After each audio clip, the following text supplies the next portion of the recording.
अस्सलामुअलैकुम। मेरा नाम मोहसिन रियाज़ है। आज हम इस वीडियो में अपने क्वेश्चंस को सॉल्व करेंगे।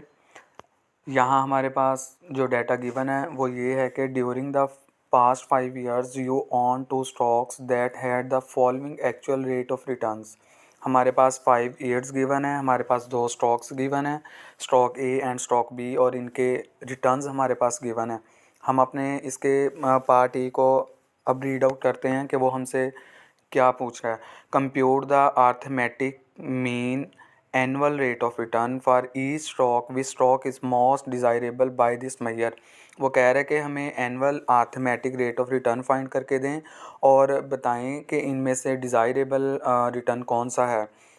तो हम अब इन्हें फाइंड आउट करते हैं। Actual arithmetic mean annual rate of return find किया जाता है कि हम पहले स्टॉक ए की ऑल वैल्यूज़ को ऐड करेंगे। ऐड करने के बाद हम ऑल नंबर ऑफ़ गिवन यानी कि गिवन नंबर ऑफ़ ईयर्स के ऊपर डिवाइड करेंगे। जैसे हमारे पास स्टॉक ए की ये वैल्यूज़ गिवन है कि हम इन ऑल वैल्यूज़ को ऐड करेंगे। ऐड करने के बाद हमारे पास जो आंसर आएगा उन्हें हम टोटल नंबर ऑफ़ ईयर्स के ऊपर डिवाइड करेंगे। हमारे पास टोटल नंबर ऑफ़ ईयर्स कितने हैं? 5 हैं, तो हम 5 के ऊपर इसे डिवाइड करेंगे। डिवाइड करने के बाद हमारे पास जो स्टॉक ए का आंसर आया है वो ये है कि 0.054 आंसर आया। देन इसी तरह हम स्टॉक बी का फाइंड करेंगे। हम पहले ऑल स्टॉक्स की वैल्यूज़ को ऐड करेंगे। ऐड करने के बाद हम टोटल नंबर ऑफ़ ईयर्स इनके 5 ईयर्स के ऊपर डिवाइड करेंगे। हमारे पास स्टॉक बी का आंसर आया 0.016। देन फिर अब हमने यहाँ ये बताना है कि हमारा डिज़ायरेबल स्टॉक कौन सा है। इसमें ये है कि हमारा जो हाईएस्ट ARM आया है वो स्टॉक ए का आया है। देन यही हमारा प्रेफरेबल है कि हम इसी को प्रेफर करेंगे, स्टॉक ए को। अब पार्ट बी में हमने ये बताना है compute the standard deviation of the annual rate of return for each stock by this measure which stock is preferable stock. हमने पहले इसमें स्टैंडर्ड डेविएशन फाइंड करना है, फिर हमने बताना है कि प्रेफरेबल स्टॉक क्या है। स्टैंडर्ड डेविएशन में एक्चुअली ये होता है कि रिस्क को फाइंड आउट करना होता है। फाइंड आउट जितना कम रिस्क होगा हम उससे प्रेफर करेंगे। अच्छा, अब हम इसे फाइंड आउट करते हैं। पहले हम स्टॉक ए की हर वैल्यू में से ARM यानी कि अर्थमेटिक मीन को माइनस करेंगे। माइनस करने के बाद उनका हम स्क्वायर रूट लेंगे हर वैल्यू का। हम यानी कि स्टॉक ए की हमारे पास पहली वैल्यू है 0.19, उसमें से हम 0.054 को माइनस करेंगे, इससे माइनस करेंगे। माइनस करने के बाद उसका हम स्क्वायर रूट लेंगे। उसके बाद हमारे पास जो आंसर आएंगे वो 1 बाय 1 हम ये हैं। इन आंसर्स का फिर हम ऐड करेंगे सब आंसर्स को। ये वाले सब आंसर्स को हम ऐड करेंगे। ऐड करने के बाद इसका हम स्क्वायर रूट लेंगे। स्क्वायर रूट लेने के बाद हमारे पास स्टैंडर्ड डेविएशन ये आंसर आएगा स्टॉक ए का। इसी तरह हम स्टॉक बी का करेंगे। इनके हर वैल्यू में से arithmetic mean actual rate of return को माइनस करेंगे।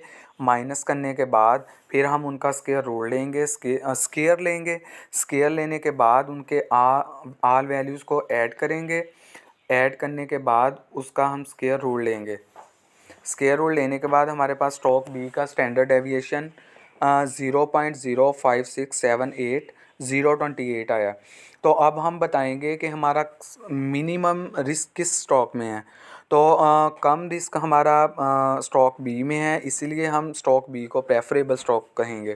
तो नेक्स्ट हमें वो पार्ट सी में ये कह रहा है, पूछ रहा है compute the geometric rate of returns for each stock, discuss the difference between the arithmetic return of arithmetic return and the geometric rate of return for each stock.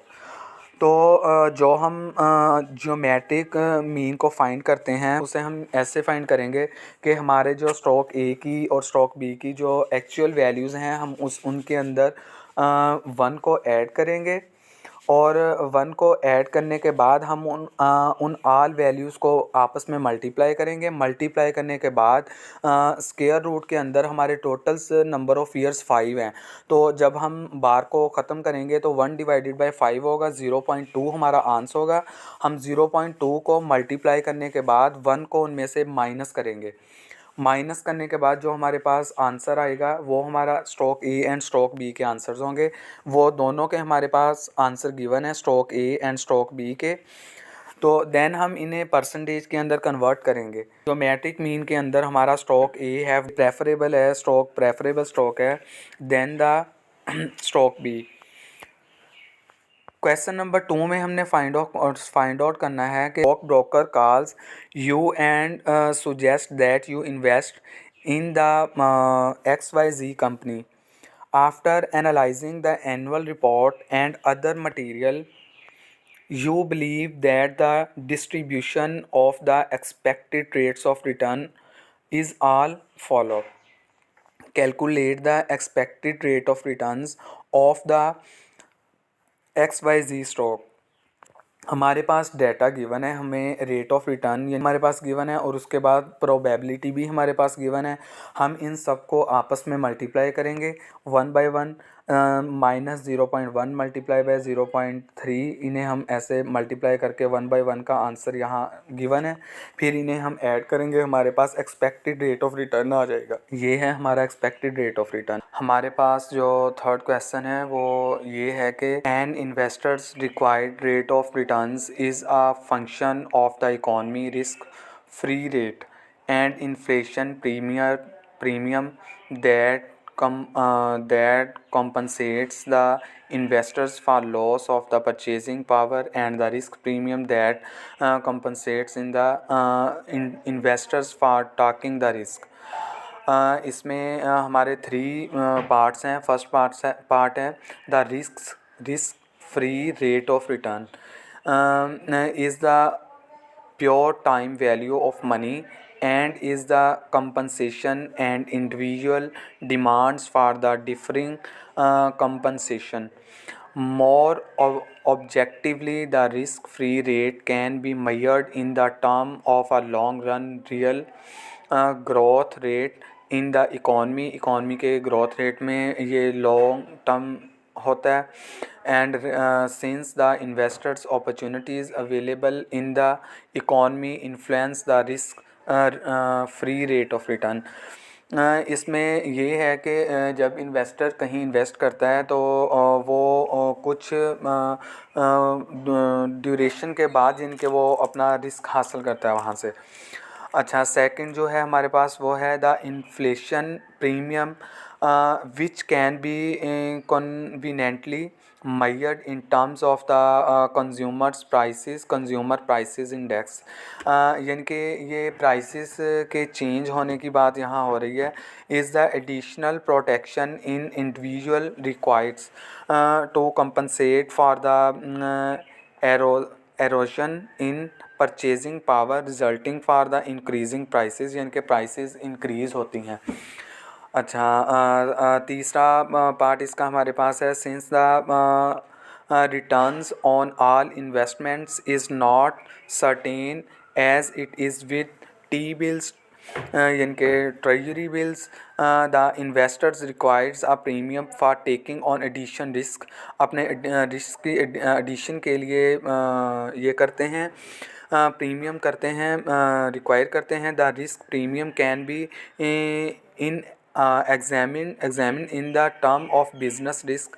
इसमें इनके बिजनेस रिस्क होता है, फाइनेंशियल रिस्क होता है, liquidity risk होता है, exchange rate risk and the country risk, यानी कि इसमें ये सारे ही एग्जामिन किए जाते हैं। अच्छा, हमारे पास क्वेश्चन नंबर 4 है द एबिलिटी टू बाय और सेल करने की ability and investment quickly without a substantial prices conscious is known as liquidity। An example of a liquidity investment assets would be a US government treasury bills।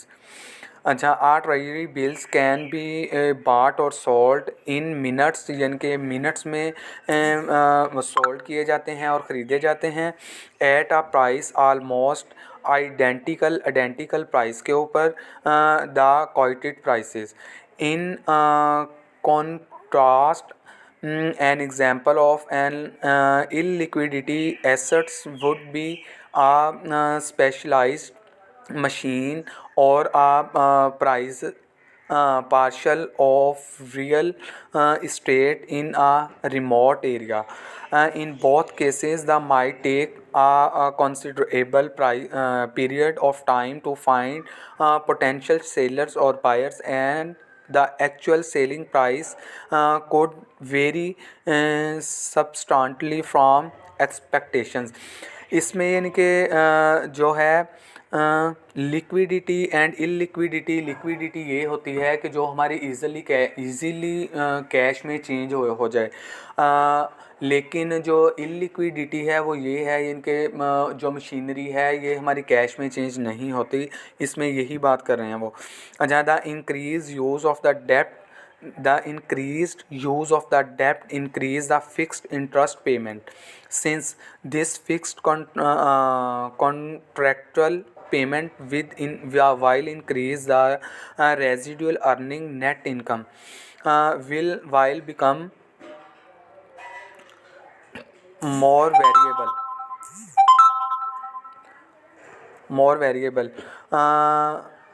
the required rate of returns on the stock will change, since the financial risk as measured by the debt equity ratio has increased. Thank you.